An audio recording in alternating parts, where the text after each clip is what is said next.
Hoje nós vamos conhecer um pouco a história dos santos protomártires da Igreja de Roma. Os protomártires são os primeiros mártires de determinada região. Hoje nós celebramos de maneira especial esses primeiros mártires lá de Roma, porque foram praticamente os primeiros mártires do cristianismo. Como nós temos os protomártires do Brasil, também os nossos santos lá do Rio Grande do Norte, nós temos os protomártires da Igreja de Roma. O martírio deles aconteceu cerca do ano 64, porque naquela época o cristianismo ainda era proibido, ainda demorou muito tempo para que o cristianismo se tornasse oficial, pudesse ser praticado livremente. O cristianismo era proibido e era pior ainda, né? Era visto como uma prática, uma seita proibida. Eram acusados de canibalismo, porque diziam que comiam o corpo de Cristo, os romanos não entendiam isso. Eram acusados de incesto, porque os cristãos chamavam uns aos outros de irmãos e irmãs e se saudavam com o beijo da paz.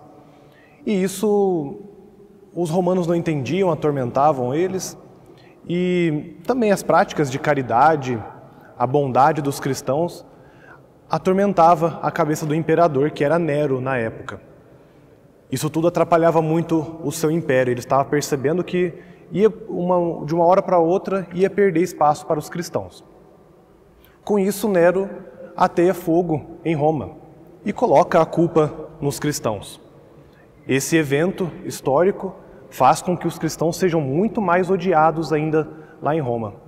Com isso, eles são todos sentenciados à morte.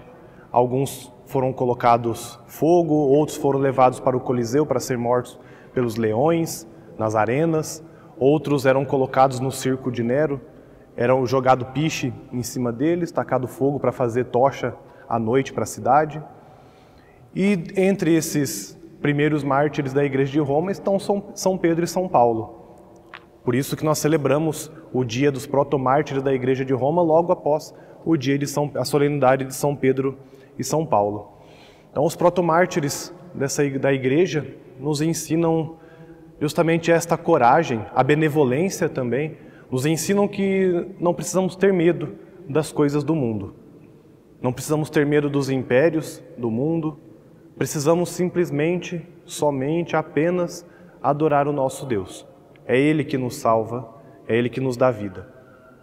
O imperador Nero passou, lembramos dele pelos seus feitos malignos, mas agora lembramos dos protomártires pelo amor que eles tiveram pela Igreja, pelo amor que eles tiveram por Cristo, que nós também sejamos um dia na vida reconhecidos por este mesmo amor.